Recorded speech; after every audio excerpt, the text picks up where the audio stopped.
శక్తి నీలో వస్తుందంట. హల్లెలూయా. చూడండి, మరి దురాత్మతో కొట్లాడే శక్తి ఏ ఆత్మ నుండి కలిగిందంటే అది పరిశుద్ధ ఆత్మ ద్వారా కదా. చూడండి, మరి కొందరు దురాత్మలను వెలగొట్టడానికి నానా ప్రయత్నాలు చేస్తారు, నానా ప్రయత్నాలలో జీవిస్తారు. కానీ నీవు పరిశుద్ధాత్మతో నడిపింపబడి ఆ శక్తిని పొందుతామని ఇక్కడ అపోస్తలులు రాసిన గ్రంథంలో మాట్లాడుతుంది. హల్లెలూయా. అయితే ఇక్కడ మాట్లాడుతున్న మాట ఏంటంటే పరిశుద్ధాత్మ మీ మీదికి వచ్చినప్పుడు, హల్లెలూయా, పరిశుద్ధాత్మ ఎవరి మీదకి రావాలా? నీ మీదికి రావడానికంట నువ్వు పరిశుద్ధమైన జీవితాన్ని నడవాలంట. హల్లెలూయా. అప్పుడు నువ్వు శక్తి నొంది ఏమైతావంట? యెరూషలేము వారికి, యూదా వారికి, దేశస్సు వాళ్ళందరికీ బూది గంటల వరకు నువ్వు సాక్షులుగా ఉంటావంట. హల్లెలూయా. ఎవరికి సాక్ష్యంగా ఉంటావు? నువ్వు భూమి మీద ఉన్న ప్రతి దేశానికి నువ్వు సాక్ష్యంగా దేవుడు నిన్ను పెట్టబోతున్నాడంట. హల్లెలూయా. చూడండి, 2-3 కూడి నా నామాన్ని స్మరిస్తారో అక్కడ నేను ఉంటాను దేవుడు చెప్పిండంట. హల్లెలూయా. చూడు, మనం ఇక్కడ అందరం కూడి ఎవరి నామాన్ని స్మరిస్తున్నాము? యేసు నామాన్ని స్మరిస్తున్నాం కదా. ఇంకొక మాట ఉంటది, ఈ గృహానికి అధిపతి దేవుడు అని రాయి ఉంటది. ఈ గృహానికి అధిపతి యెహోవా అని ఉంటది. మరి ఈరోజు నీ ఇంటికి, నీ హృదయానికి ఎవరు అధిపతి అంటే నువ్వు నమ్మిన నీ దేవుడే. హల్లెలూయా. ఆ దేవుడు ఏ దేవుడు అంటే యేసు క్రీస్తు. హల్లెలూయా. చూడండి, మరణాన్ని తన్ని తిరిగి లేచిన దేవుడు సజీవుడై మన మధ్యలో ఆత్మరూపంగా ఆయన దర్శించి చెప్తున్న మాట ఏంటంటే నువ్వు పరిశుద్ధంగా జీవిస్తే నా శక్తి నొందుతావు. అప్పుడు భూమి మీద ఉన్న ప్రతి వ్యక్తి మధ్యలో నువ్వు సాక్షిగా జీవిస్తావు. ఎందుకంటే పరిశుద్ధాత్మ నీలో ఉన్నప్పుడు నీకు సాక్ష్యం కలుగుతుందంట. ఆ సాక్ష్యము దేవుని మహిమపరచడానికే అది కలుగుతుందంట. ఇంకేముంది ఇక్కడ చూడు, 9వ వచనం. ఈ మాట చెప్పి వారు చూచుచుండగా ఆయన ఆరోమై అప్పుడు వారి కన్నులు కనబడుటకు ఒక మేఘము ఆయనను కొనిపోయబడెను. హల్లెలూయా. చూడండి, ఈ కార్యాలు చేయడానికి దేవుడు వారి మధ్యలో ఆత్మ సంచారంగా నడిచిండు. మరి ఈరోజు నీ ఇంట్లో, నా ఇంట్లో కార్యాలు జరగాలంటే ఎవరి ఆత్మ నడిపింపు జరగాల? దేవుని ఆత్మ నడిపింపు జరగాల. చూడండి, ఆయన కొనిపోయే సమయం వచ్చింది. ఆ మేఘం ఆయన ఎత్తిపోయేటప్పుడు ఒక మేఘం వచ్చి ఆయనను కొనిపోయబడేను అని రాయబడ్డది. మరి ఈరోజు ఆ మేఘము ఎవరంటే నీవు ఆత్మీయతలో నడిచినప్పుడు ఆ ఆత్మ నడిపింపు నీలో జరుగుతుందంట. హల్లెలూయా. చూడండి, మనము దేవుని చేత ఎప్పుడైతే నడిపింపబడతామో అప్పుడు దేవుడే మన పట్ల ఆరోహణమవుతాడంట. ఆయన ఆరోహణముగా ఎత్తివేయబడినట్లుగా అక్కడ రాయబడ్డది. ఆయన ఎలా అయితే ఎత్తివేయబడ్డాడో, ఎలా చూసిండో అలా ఆయన త్వరగా రాబోతున్నాడని మాట ఇక్కడ మనము తెలియజేసుకుంటున్నాం. చూడండి, మరి సంఘానికి వచ్చి దేవుని ఆత్మ గురించి మనం మాట్లాడుతున్నప్పుడు ఏం జరుగుతుందంటే ఇక్కడ చూడండి, అపోస్తులు 3వ అధ్యాయం మనం ఒకసారి వెళ్దాం.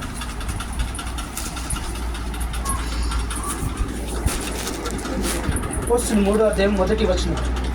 పగలు 3 గంటలకు రాజన కాలము పేతురును యెహోవాను దేవాలయమునకు ఎక్కి వెళ్ళుచుండగా పుట్టినది.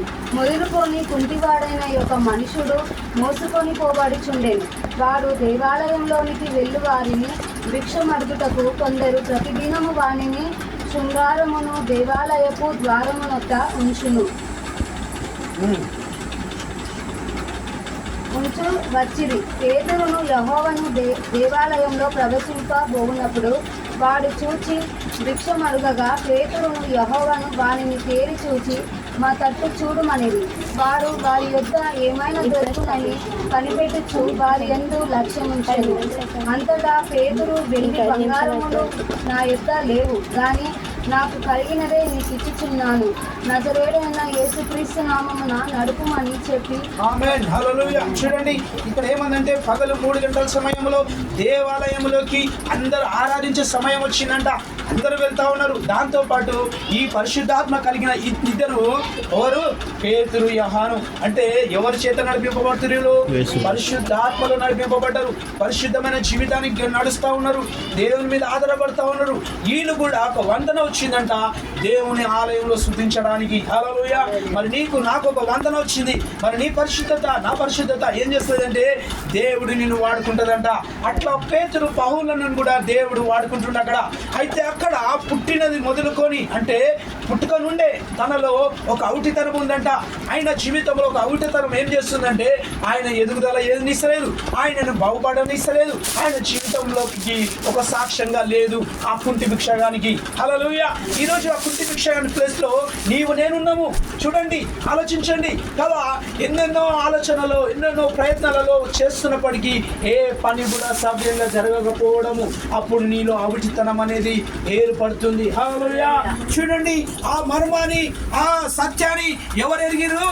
ఈ యొక్క భక్తులు ఇద్దరు ఎరిగిరంట. ఎవరైనా పేతురు, యోహాను. ఎవరిని చూస్తా ఉన్నారంట? దేవుని వైపు నీతిమంతులుగా పరిశుద్ధాత్మతో నింపిన వారై వారు దేవాలయంలోకి వెళ్తుంటే ఈ కుంటి పుట్టిన మొదట అతనికి పుట్టినది మొదలుకొని ఉన్న ఆ ఉడితనాన్ని యేసు ప్రభు చూసిండంట. హల్లెలూయా. ఎవరిలో నుండి చూసిండంట? ఈ పేతురు, యోహానుల నుండి పరిశుద్ధాత్ముడు చూడడం మొదలుపెట్టిండు. హల్లెలూయా. చూడు, ఆ పుట్టి భిక్షగాడు చూస్తూ ఉన్నాడంట. ఎవరు నాకు అసలైన ధాన్యాన్ని ఇస్తారు, ఎవరు నాకు సహాయం చేస్తారని ఎదురు చూస్తూ ఉన్నారంట ఈ కుంటివాడు. కానీ ఎవరి దగ్గర సహాయం దొరుకుతలేదంట. మంచి మంచి వస్త్రాలు వేసుకున్నానంట, మంచి మంచి నాణ్యాలు కలిగి వస్తూ ఉన్నారంట. ప్రతి వారిని చూస్తున్నాడంట, అడుగుతూ ఉన్నాడంట. అందరిని ఏమంటుండంట? అడుగుతుంటే కొందరు ఇస్తున్నంట, కొందరు ఇయ్యలేకపోతున్నారంట. అంతలో పేతురు, యోహానులో ఆ వెలుగును చూసిందంట. ఆ వెలుగు ఏంటిదంటే పరిశుద్ధాత్మ. చూడండి, ఆ కుంటి భిక్షగాడు చూసి వీళ్ళ దగ్గర నాకేమన్నా దొరుకునేమో అది కూడా అని ఆశతో చూడడం మొదలు పెడితే అప్పుడు ఆ ఇద్దరు భక్తులు ఏమన్నారంటే, మా దగ్గర వెండి లేదు, బంగారం లేదు, నాణ్యము లేదు, కానీ నా దగ్గర అవి లేవన్నారుపే. ఆయనలో నిరాశ కలిగింది. ఊరిలో ఆ కుంటి భిక్షగానికి దగ్గర ఏమి లేవయ్యా, ఎండి లేదు, బంగారం లేదని లేదన్నారికి ఆయన ఎంతమందిని అయితే ఎదురు చూస్తున్నాడో ఆ వస్తున్న సంఘానికి వీళ్ళని కూడా అలానే చూస్తున్నప్పుడు లేవనరికి నిరాశలోకి జారిపోయాడు ఆ భిక్షగాడు. మరి ఈరోజు నీ ఆత్మీయ జీవితంలో నిరాశ ఎదురవుతుంటుంది, బాధ ఎదురవుతుంటుంది, దుఃఖం ఎదురవుతుంటుంది, కష్టం ఎదురవుతుంది. మరి నువ్వు కూడా అలా నిరాశ అయిపోయినావా? ఈరోజు వాక్యం చెప్తుంది, అటువంటి భిక్షగాడు మనకు ఎదురైతున్న అవమానాన్ని, బాధని, నిరాశలకు వెళ్ళిపోయినప్పుడు, అయ్యో అని దిగజారినప్పుడు నువ్వు కూడా అలా స్థానంలో ఉన్నావా? చూడు, ఆలోచించు. మరి నేను అలాంటి జీవితాలు ఎన్నో గడిపినా. హల్లెలూయా. అయితే పేతురు అన్నాడు, అయ్యా ఇదిగో నాలో మరి నాకు కలిగినది ఒకటి ఇస్తానకే ఈయన నిరాశ మరలా ఉప్పొంగిందంట. హల్లెలూయా. చూడండి, నిరాశ ఏమైంది? మరలా ఆశ వైపు తిరిగిందంట. ఎక్కడ? అయ్యో వాళ్ళ దగ్గర ఇంకేదో ఉందంట, అది నాకు ఇస్తారు. ఎవరి దగ్గర? ఆ పేతురు, యోహాను బంగారం లేదు, వెండి లేదు, నా దగ్గర ఏమి లేదన్న వ్యక్తి దగ్గర ఇంకేదో ఉందంట అని చెప్పి ఆయన నిరాశను మరలా ఉప్పొంగి వాళ్ళ వైపు తేరి చూడడం మొదలుపెట్టిందంట. ఈరోజు నీ జీవితంలో, నా జీవితంలో కుంటి భిక్షగానికి కలిగిన బాధ, వేదన నీకుందా? ఈరోజు దేవుడి వైపు, ఆ పేతురు, యోహాను వైపు ఆ భిక్షగాడు ఎలా చూసిండో నువ్వు దేవుని వైపు చూస్తున్నావా? చూడండి, ఆయన చూస్తూ ఉన్నాడు. ఏమని చూస్తున్నాడు తెలుసా? వీళ్ళ దగ్గర ఏమన్నా నాకు కలిగినది నీకు ఇస్తానికి, అరే వీళ్ళ దగ్గర నాకు ఏదో దొరకబోతుంది అని చెప్పి ఆయన వైపు తేరి చూడడం మొదలు పెట్టినట్టు ఆశ దేవుని వైపు పెట్టింది. హల్లెలూయా.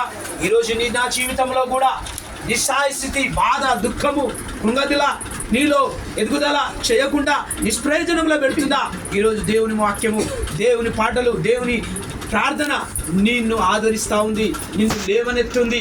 ఒక్కసారి సంఘంతో సహవాసం కలిగి, సేవలో నువ్వు సహవాసం కలిగి, నీ ఆత్మీయ జీవితంలో నువ్వు పోతుంటే నీ నిష్ప్రయోజనము ఉప్పొంగడం మొదలవుతుంది.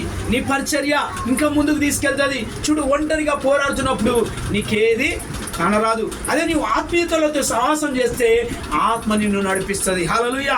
ఆత్మ నీకు మర్మాన్ని బయలుపరుస్తుంది కదా. ఇందాక నేను ప్రార్థన చేస్తా ఉన్నా, దేవుని అడుగుతున్నా, యేసు ప్రభా మాతో మీరు మాట్లాడండి, దేవా మీరు మాకు సహాయం చేయండి ప్రభా అంటే కొన్ని విషయాలు మాట్లాడుతూ ఉన్నాడు. సంఘానికి అందరూ వస్తారంట, సంఘానికి అందరూ వస్తారు, కానీ సంఘంలో క్షేమాభివృద్ధి నాకు జరగాలి, క్షేమాభివృద్ధి కలగాలి, నా కుటుంబం దీవింపబడాలి, నేను దీవెనలో ఉండాలి అని సంఘానికి వస్తుంటారు. కానీ సంఘ పరిచర్య ఏమంటుంది తెలుసా? నీ దేహమే దేవుని ఆలయంగా మారాలంట.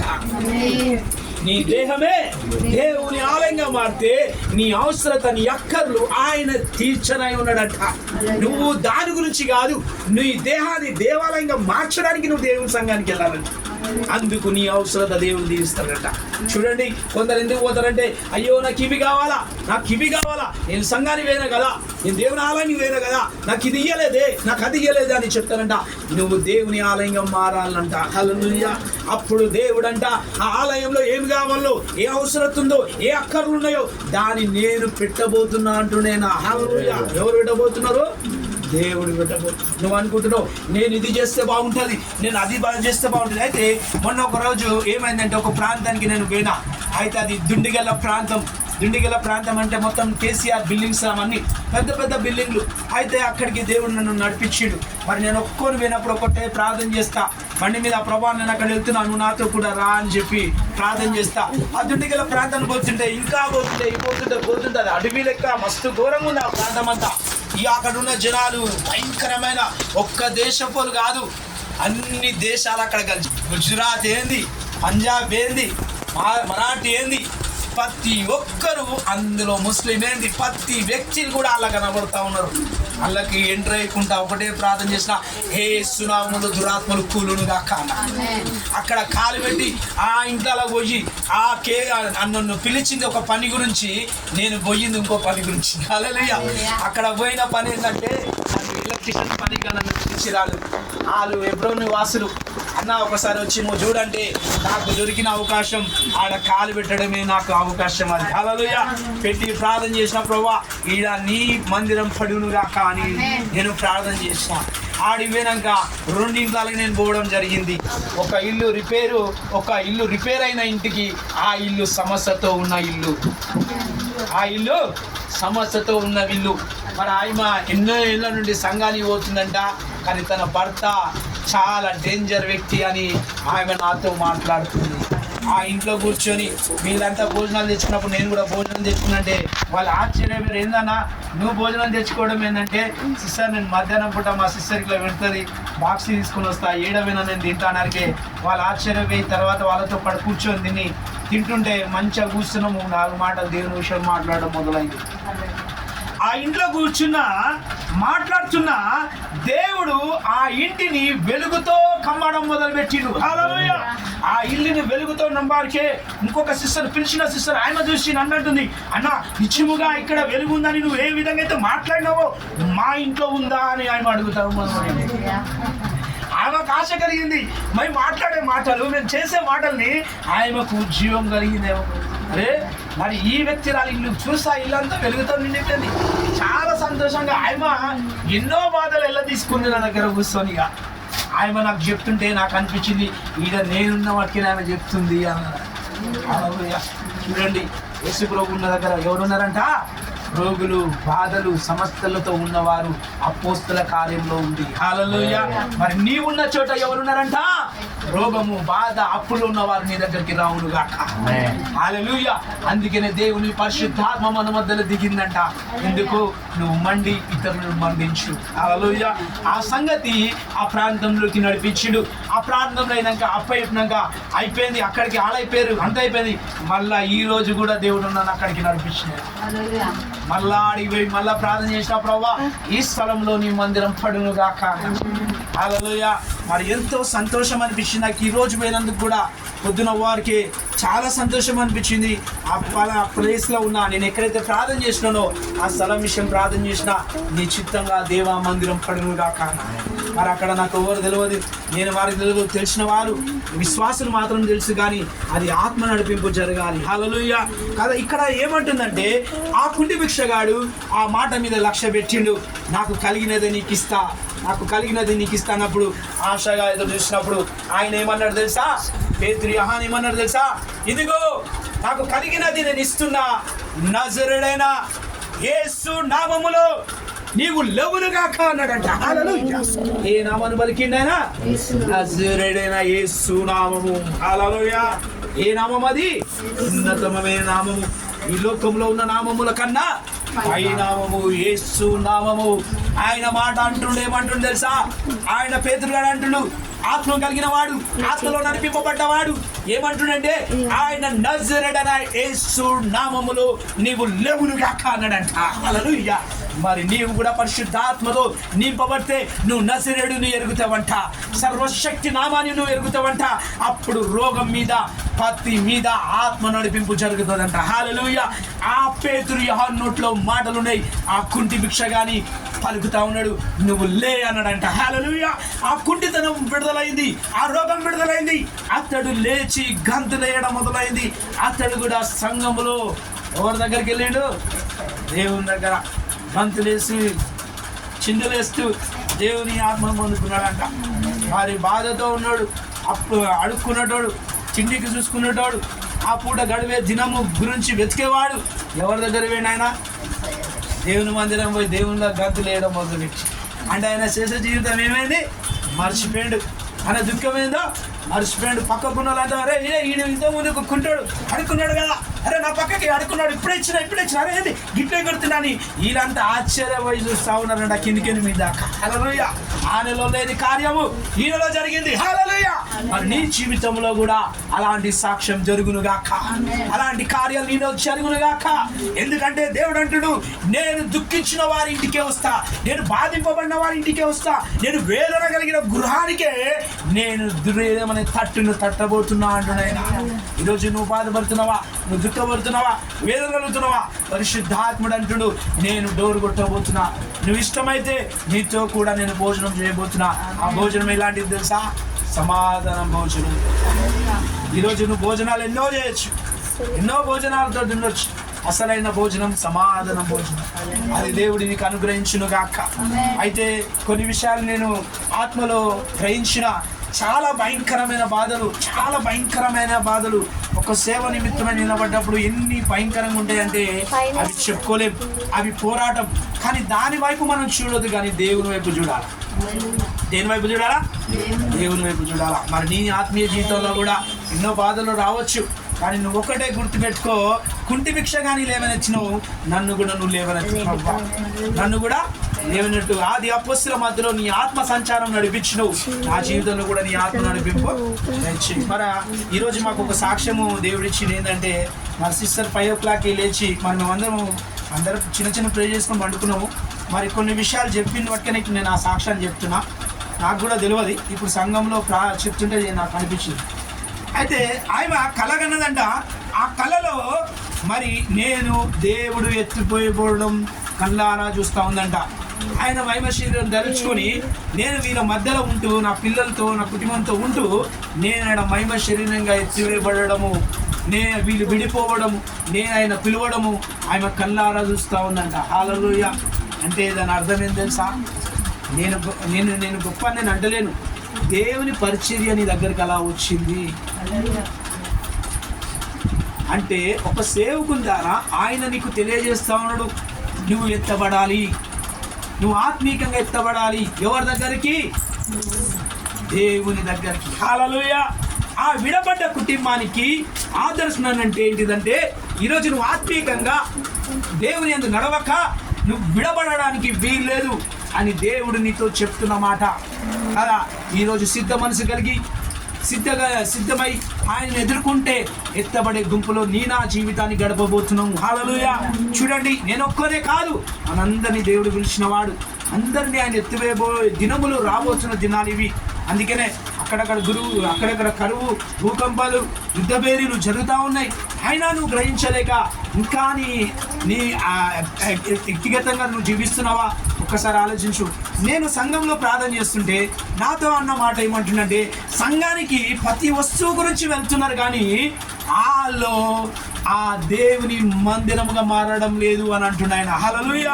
నువ్వు ఎప్పుడైతే దేవుని మందిరంగా మారుతావో అప్పుడు దేవుడు నీ హృదయంలో ఆలయంలో ఏ అవసరత, ఏ అక్కర్లు ఉన్నాయో అవి దేవుడు అమర్చబోతున్నాడంట. హల్లెలూయా. మరి ఈరోజు అలాంటి ఆత్మీయతలో మనం నడుద్దామా, లేకపోతే ఈ పాటిన అడిగిన వాటిని పొందేవారిగా చేసుకొని అప్పటి వరకే మనం ఉందామా? చూడండి, ఒకసారి ఆలోచిద్దాం.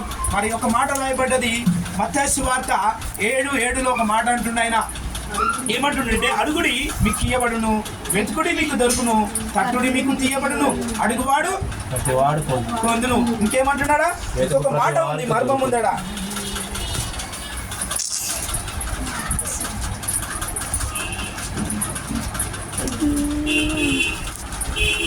అంతే. అయితే మీలో ఒక మనిషి నన్ను రొట్టెను అడిగితే నేను ఆయనకేవి రాత్రినిచ్చునా? ఒకవేళ రొట్టెను అడిగితే నేను రాత్రినిస్తానా? చూడండి, మనం ఏదైతే అడుగుతామో దేవుడు అదే మనకు అనుగ్రహిస్తాడు. ఒకవేళ వాడు ఇంకేమంటాడు, మీరు చెడ్డవారై ఉండి మీ పిల్లలకు మంచి ఈవులను ఇయ్యనెరిగి ఉండగా పరలోకమందున్న మీ తండ్రి తన అడుగు వారికి అంతకంటే ఎంతో నిశ్చయముగా మంచి ఈవులను ఇచ్చును. ఆమె చూడండి, మనని ఏది అడిగితే దేవుడు అదే ఇస్తా, కానీ నేను వ్యతిరేకంగా నేను ఇయ్యను. ఒకవేళ మీ పిల్లలు చెడ్డవారై ఉండగా అయినా మీరు మంచి ఈవులని పిల్లల గురించి సమకూరుస్తావే అని దేవుడు ఇక్కడ అంటా ఉన్నాడు. అయితే పరలోకమని తండ్రి అని నువ్వు ఎరుగుతే ఆయన అంటుడు ఇంకా అధికమైన మంచి మేలు నేను ఇవ్వబోతున్నా. అంటే దేవుని నువ్వు ఎట్లా ఎరగాలంట? పరలోకపు తండ్రి అని ఎరగాలంట. ఖాళీ యేసు అని కాదు, పరలోకపు తండ్రి అని నువ్వు ఎరిగితే ఆయన ఇష్టంగా నీకు ఇంకా మంచి ఈవుని తెరవబోతున్నాడు. నువ్వు అనుకుంటున్నావు నాకు కివి కావాలా, నాకు కవి కావాలా. ఆ ఇంట్లో డబుల్ బెడ్రూమ్లో పోతే టైల్స్, మార్బల్స్ అవి ఇవి పెట్టి వాళ్ళంతా చెప్పుకుంటుంటే అక్కడ ఈ వాక్యం నాతో మాట్లాడుతూ ఉంది. ఇవన్నీ ఉన్నాయి కానీ వారి ఆత్మీయలో పరలోకపు తండ్రి ఇష్టమేందో వాళ్ళు ఎరగలేకపోతున్నారు అని. హల్లెలూయా. ఈరోజు నువ్వు అలా నడుగులు గాక, పరలోకమందు తండ్రి యొక్క చిత్త ప్రకారం నడుగులు గాక. చూడండి, ఒక విషయంలో మేము బాగా దేవుని ధ్యానించే విషయంలో మత్తయి సువార్త 6వ అధ్యాయము కదా, ఒక మాట ఇక్కడ లాస్ట్ అని మాట నేను అది మాట చెప్తా.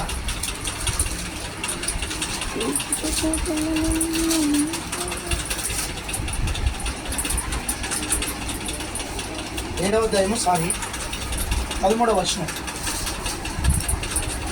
ఇరుకు ద్వారమున ప్రవేశించుడి, నాశనములకు పోవు ద్వారము వెడల్పును ఆ దారి విశాలమునై ఉన్నది, దాని ద్వారా ప్రవేశించే వారు అనేకులు. జీవమునకు పోవు ద్వారము ఇరుకును ఆ దారి సంకుచితమునై ఉన్నది, దాన్ని కనుగొని వారు కొందరే. హల్లెలూయా. ఈరోజు నీకు ఇరుకు ద్వారము ప్రవేశించినవో ఒక్కసారి ఆలోచించు కదా. ఇంకేమంటుడు? నాశనము పోవు దారుణము వెడల్పును ఆ దారి విశాలమై ఉన్నది. చూడండి, మనకు ఏదైతే ఇరుకు దారంలో పోతుంటామో దానివల్ల ఏంటంట ప్రవేశించుడని దేవుడు చెప్తా ఉన్నాడు. అది నీకు ఇరుకుగా ఉంది, అరే ఇలా ప్రవేశిస్తున్నా, నాకు దేవుడు ఇది పెట్టిండు అని నువ్వు అనుకోకుండా నీలో ఒక ఆత్మీయత, అంటే ఆ ప్రవేశించడంలో నీవేం నేర్చుకుంటున్నావు అంటే ఇక్కడ ఇరుకు దారములో దేవుని ఎలా స్తుతించాలి, దేవుని ఎలా ఆరాధించాలి, దేవుని ఎలా కనిపెట్టాలనేది నీకు ఆ ఇరుకు ప్రదేశానికి నడిపిస్తూ ఉన్నాడు ప్రభు. మళ్ళీ ఇంకో మాట ఏమంటుండంటే నాశనం పోవు దారమున విశాలంగా ఉంటుందంట. అది ఎట్లుంటది? ఆ నాశనం దారం ఎట్లుంటది? విశాలంగానే ఉంటుంది. అది ఏ కష్టాలు ఉండవు, ఏ దుఃఖం ఉండదు, ఏ బాధ ఉండదు. కానీ అది ఒకరోజు నాశనాన్ని తెస్తుంది, ఒకరోజు నాశనానికి నడిపిస్తుంది ఆ దారి. తర్వాత అనేకులు దాని ఆ జీవమార్గం పోవు ద్వారమున ఇరుకు ఆ దారి సంకోచితమై ఉన్నది. జీవమార్గాన్ని పోవాలంటే మొదట ఎట్లా పోవాలంటే నువ్వు ఇరుకు దారము నుండి సంకోచితమైన దారిగా ఎంచబడ్డదంట. అది మరి నువ్వు అనుకుంటుండొచ్చు నాకు ఇరుకు ఇది అర్థం కాని స్థితికి ఉంది, అది ఏం దారి తీస్తుందంట? అది జీవ మార్గానికి నడిపిస్తుంది. హల్లెలూయా. నీవు పొందిన ఆత్మ, నిన్ను తెలియజేస్తున్న ఆత్మ నిన్ను ఇరుకులో సంకోచితమైన దారి జీవ దారికి నడిపిస్తూ ఉండట. హల్లెలూయా. మరి నువ్వు దేవుని దగ్గర నేర్చుకున్న మాట, నువ్వు దేవుని దగ్గర పొందిన మాట. మేము సంఘానికి మాకు ఒకప్పుడు సంఘం అంటే ఏదో అనుకున్నాం, కానీ కొన్ని విషయాలు మాకు తెలిసిన విషయాలు ఏంటంటే అక్కడ ఆత్మ ఉంటుంది, అక్కడ దేవుడు ఉంటాడు, అక్కడ దేవుడు మాట్లాడతాడు, అక్కడ అన్ని విషయాలు బయలుపరుస్తాడు, ఆయన అక్కడ మాట్లాడతాడు. అది పరిశుద్ధ స్థలం, అది ఆ బలిపీఠం, అక్కడ దేవుడిని మాట్లాడుతుందని మాట మేము విన్నాం. అప్పుడు మేము కొన్ని విషయాలు అడిగినాం, ప్రభా ఇట్లున్నాయి అంటే ఎన్నో ఇబ్బందులు ఎదురైనప్పుడు నేను అనుకున్నా ఏంది ప్రభా ఇవి నాకేనా అంటే అప్పుడు ఈ మాటలు నాతో మాట్లాడము. హల్లెలూయా. మరి నువ్వు జీవమార్గం పోవాలంటే కొన్ని నేను నడవాలా, మనం ఆత్మీయంగా ఎదగాలంటే ఆత్మలో కూడా నువ్వు నడవాలా. ఇవన్నీ దేవుడు ఈరోజు నీతో నాతో మాట్లాడుతాడు. సంఘంతో మాట్లాడుతుండు. రాబోయే దినాలలో మనము ఎవరి చేత నడిపింపబడాలి? దేవుని ఆత్మ చేత నడిపింపబడాలి. ఆ దేవుని ఆత్మ నడిపింపబడితే ఖచ్చితంగా ఏ దారిలో నువ్వు ఎరగగలవు, ఏ దారిలో పోతున్నావు నీకు తెలవగలదు. పేతురు యోహాను దేవుని మార్గం నడిచిరు. కుంటి భిక్షగాడు దేవుని మార్గంలో లేడు, ఆయనని దేవుడు విడుదల చేసి. మరి నీ జీవితంలో, నానా జీవితంలో ఎవరు దారి తెరవాలి? అందుకనే నేను మార్గము, నేను సత్యము, నేను జీవము అన్న దేవుడు జీవమై ఉన్నాడు. హల్లెలూయా. ఒక మాట నేను విన్నా, ఏమంటాడు? జీవాధిపతిని మీరు చంపితిరి. ఎవరిని చంపినావు? ఎవరు చంపిరు? అది నువ్వు, నేనే. ఎందుకు? ఆయనను చంపితిమి, కానీ ఈరోజు మనం సజీవంగా నిలబెట్టింది ఆయన. హల్లెలూయా. ఇంత ధన్యత చూడు. వ్యతిరేకంగా నిలబడు ఏం చేసినా పైకి లేవనెత్తిందట. హల్లెలూయా. చూడండి, దేవునికి వందన. అంత మంచి ప్రేమ గల దేవుడైనా, దయగల దేవుడైనా, కృపగల దేవుడయ్యా ఆయన అంటుడు ఇర్మియా 31 అధ్యాయంలో 3వ వచనం, శాశ్వతమైన ప్రేమతో నేను నిన్ను ప్రేమించుచున్నా, విడువక నీ ఎడల నేను కృప చూపి ఉన్నా. ఎట్లాంటి ప్రేమ అంటది? డబ్బుతోడు ఉన్నదా? మనుషులతో ఉన్నదా? ఏంతో ఉన్నది? అది ఆయన శాశ్వతమైన ప్రేమతో నిన్ను ప్రేమించుతున్నాడు. ఆయన విడువక ఆయన కృప మనల్ని పంపిస్తున్నాడు. కనుక ఈరోజు ఈ మాటలు మనం వింటా ఉన్నాం. ఈరోజు మనం ఈ ధన్యతలు నిలబడటం, ఈరోజు ఆయన మాటలు మనకు వినబడుతున్నాయంటే ఆయన ప్రేమని మనల్ని ఆదరిస్తుంది. హల్లెలూయా. అది మనం గ్రహించాలి. ఇప్పటికి మనం ఇలా ఉన్నామంటే ఆయన దయ, ఆయన కృప. హల్లెలూయా. ఈ మాట ఎవరు అనలేరు, ఒక దేవుని నమ్మిన వాడే అనగలడు. ఎందుకంటే వాడు దేవుని మీద ఆధారపడ్డాడు. సర్వం దేవుడు అంటాడంట. హల్లెలూయా. ఈరోజు నాకున్నా లేకున్నా దేవుడు అంటాడంట. ఒకవేళ లేకపోయినా దేవానికి చిత్తం అంటాడంట. ఉన్నా దేవానికి వందనాలంట. ఆ మాట అన్న వాళ్ళే దేవుని కృపలో ఉన్నవారు. హల్లెలూయా. మరి ఈరోజు నువ్వు అంటున్నావంటే నువ్వు దేవుని కృపలో ఉన్నట్టే. దేవుని కృప నాకు లేదన్నా, నేను ఇట్లుందన్నా, నా జీవితం ఇలా ఉందన్నా, నా జీవితం అదైందన్నా, అందుకనే నా పిల్లలు ఇంటలేరన్నా, అందుకనే నా కుటుంబం ఇట్లుందన్నా, అరే అందుకనే నాకు ఏదైనా కాదు. నువ్వు ఈ మాటను అన్ని సమకూర్చబడబోతున్నాయి, అన్ని సరిచేయబడబోతున్నాయి. నీ ఇరుకు దారం నువ్వు జీవ మార్గానికి వేయబోతున్నాడు యేసుప్రభు. హల్లెలూయా. ఇరుకు సంకోచితమైన దారిని జీవ మార్గానికి తెలియజేయబోతున్నాడు. ఒకరోజు నాకు టీబీ అనే రోగం వచ్చినప్పుడు మీదున్న రూమ్లో మరి ఏడుస్తా ఉన్నా, అన్నీ నడుస్తున్నా. అప్పుడు దేవుడు ఒక చెట్టు ఉపమానాన్ని నాకు చెప్పిండు. ఆ చెట్టు ఎండిపోయింది, సారం లేదు. అది ఏమైందంట, రాలిపై మొద్దుగా ఉంది. కానీ అందులో నా జీవాత్మ నడిపింపబడ్డది. అనేక చెట్టు అది ఫలించడము, ఆకులు కావడము, ఫలాము కావడం. ఏషియా గ్రంథంలో కూడా 11వ అధ్యాయంలో అంటాడు, ఒక మొద్దు చిగురించును అన్నాడు ఆయన. ఆ మొద్దు ఎవరో కాదు, నువ్వు నేనే. ఆ మొద్దుగా ఉండే మన జీవితం, మనలో ఎవరు చిగురు రావాలి? యేసు అనే చిగురు రావును గాక. అప్పుడు నీవు ఫలించే వృక్షంగా ఉంటావు, నీ ఇంటి వారికి ఫలించే వృక్షంగా ఉంటావు, నీ పిల్లలకు ఫలించే వృక్షంగా ఉంటావు, నీ అన్నదమ్ములకు ఫలించే వృక్షంగా ఉంటావు, నీ గ్రామానికి ఫలించే వృక్షంగా ఉంటావు. అప్పుడు దేవుడు నువ్వు ధన్యుడవు, నీకు సాక్ష్యం కలుగుతుంది. ఈ సాక్ష్యాన్ని దేవుడు ఇవ్వను గాక. సాక్ష్యం లేని జీవితానికి సాక్ష్యం ఇచ్చిండు. ఆ మాట మత్తయి మరి అపోస్తలుల గ్రంథంలో మాట్లాడుతున్న మాట నీకు నాకు సాక్ష్యం ఇవ్వను గాక. దేవుడి వాక్యాన్ని దీవించును గాక. చేతులు ఎత్తిపోయినారు. హల్లెలూయా, హల్లెలూయా, హల్లెలూయా, హల్లెలూయా, హల్లెలూయా, హల్లెలూయా, హల్లెలూయా, హల్లెలూయా, హల్లెలూయా, హల్లెలూయా, హల్లెలూయా, హల్లెలూయా, హల్లెలూయా, హల్లెలూయా, హల్లెలూయా, హల్లెలూయా, మీ కళ్ళు హల్లెలూయా, హల్లెలూయా, హల్లెలూయా, హల్లెలూయా, హల్లెలూయా, హల్లెలూయా, హల్లెలూయా, హల్లెలూయా, హల్లెలూయా, హల్లెలూయా,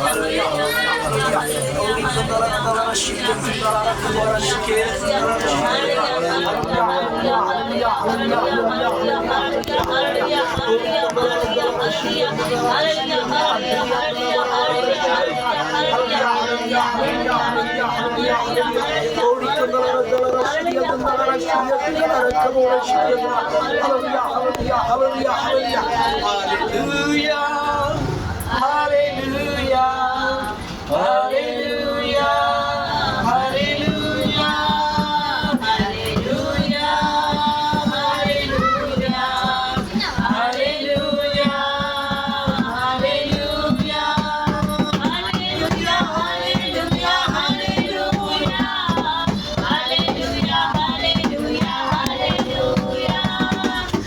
Hallelujah.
స్తోత్రం ప్రభా, పరిశుద్ధురా, నీ పాదాలకు స్తోత్రాలు నాయన.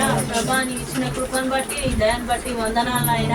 ప్రభా, ఈ రోజు మేము చిన్న మందగా కూడి నేను స్తుతించడానికి ఇచ్చిన అవకాశాన్ని బట్టి వందనాలు నాయన. ప్రభా, ఈ సన్నిధి కాంతి మరి మా అందరి మీద, మా కుటుంబాల మీద కుమ్మరించండి నాయన. అలాగే మరి ప్రభా, తిరిగి మా ఇళ్ళకు మేము వెళ్తుండగా నీ కృపలో, నీ దయలో వారం అంతట్లో మమ్మల్ని వాడుకోండి నాయన. ఏ ఇళ్ళకైతే వెళ్ళబోతున్నామో, ఏ ప్రార్థనకైతే మేము వెళ్ళబోతున్నామో అక్కడ మమ్మల్ని దర్శించండి నాయన. అలాగే మరి ప్రభా, ప్రార్థన చేయడం మా వంతు, కార్యం చేయడం నీ వంతు నాయన. ప్రభా, నీ కార్యాలు చూడాలని అయినా మేము ఎదురు చూస్తున్నాం నాయన. ప్రభా, శాశ్వతమైన ప్రేమతో మమ్మల్ని ప్రేమించిన దేవుడు నాయన. ప్రభా, మేము ఏ పాటి వారం నాయన, నీ కృపలో, నీ దయలో మమ్మల్ని కాపాడి మరి నీ అలాగే నీ జీవితాన్ని, నీ ప్రాణాన్ని త్యాగం చేసి మమ్మల్ని రక్షించిన దేవా నీ వందనాలు నాయన. ప్రభా, మరి ఈ రక్షణ కాలాన్ని ప్రభా, నీ కృప కాలాన్ని అయినా ఈ జీవితం అంతా మేము నడవాలనైనా. ప్రభా, ఎన్ని ఆటంకాలు వచ్చినా, ఎన్ని ఇబ్బందులు వచ్చినా, ఏ విధంగా అయినా వచ్చినా ప్రభా, మమ్మల్ని ఆపే శక్తులు, మంత్ర శక్తులు ఏ వచ్చినానైనా ఎదుర్కొనే శక్తిని, బలాన్ని మాకు దయచేయండి ప్రభా. ఈ సేవలో బలంగా వాడబడాలి రజ్జా. ఈ సన్నిధి కాంతి మేము నడవాలని ఆయన ప్రభా, మాలో మీరుండి నడిపించండి ప్రభా. వచ్చిన కుటుంబాలకు నీ ఆదరణ కలుగురుగాక. ఈ రోజు ఏవై ఉన్నామో కేవలం నీ కృప ద్వారా బ్రతుకుతున్నాం ప్రభా. మాకు చెప్పుకోలేని సమస్యలు ఏవైతే కుటుంబాలలో ఉన్నాయో యేసు క్రీస్తు నామంలో విడుదల కలుగురుగాక.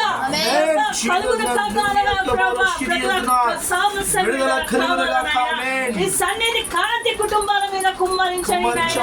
మా పిల్లలను వారి భవిష్యత్తులను నూరంతలుగా ఆశీర్వదించండి నాయన. వారి చదువుల్లో మీరు తోడుగుండండి నాయన. వారి భవిష్యత్తులో మీరు తోడుగుండండి నాయన.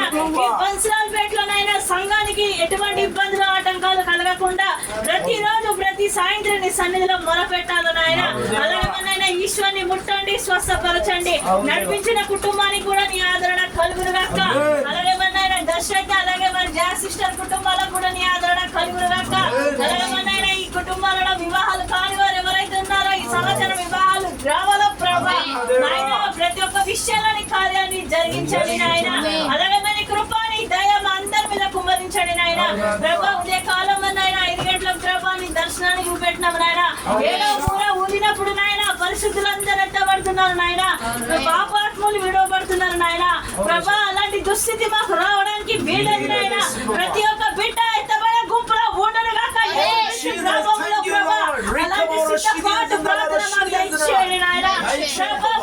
కన్యకల్లా మా జీవితాలతో మీ ఆత్మతో నింపబడాలా ప్రభా.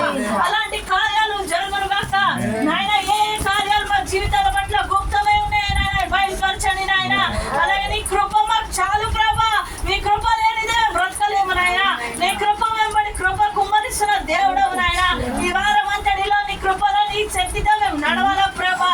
ప్రతి ఒక్క కార్యక్రమాల్లో మీరు తోడుగుండి నడిపించమని, అలాగే పంచాయతీ సంఘానికి కాపని కూడా మీరు తోడుగుండండి నాయన. ఇచ్చిన సంతానానికి కూడా మీరు తోడుగుండండి ప్రభా. మొదట వారికి నీ భయభక్తులు కలిగిన జీవితాన్ని వారు దయచేయండి నాయన. అలాగే మరి ప్రభా, నీ సన్నిధిలో నాయన నేను ఎలా ఉండాలి, ఎలా జీవించాలని సమస్త మరుగైనది ఏది లేదు ప్రభా. కానీ నా కుటుంబంలో నాయన తండ్రి తర్వాత నన్ను పట్టుకున్న దేవుడవు ప్రభా. నన్ను నడిపిస్తున్న దేవుడు నాయన. ఏ పురుగు వంటి దాన్ని ప్రభా, ఎటువంటి దాన్ని కాదు నాయన. నన్ను ఎన్నుకున్న దేవుడవు ప్రభా. నా కుటుంబాన్ని కూడా ఎన్నుకోండి, వారిని నడిపించండి. వారు నరకంలో ఉండడానికి వీలేదు ప్రభా. ప్రతి ఒక్క బిడ్డ ఎత్తబడాలి నాయన. అలాంటి కార్యాలు జరిగించమని యేసుక్రీస్తు నామంలో అడిగి వేడుకుంటున్నాం తండ్రి.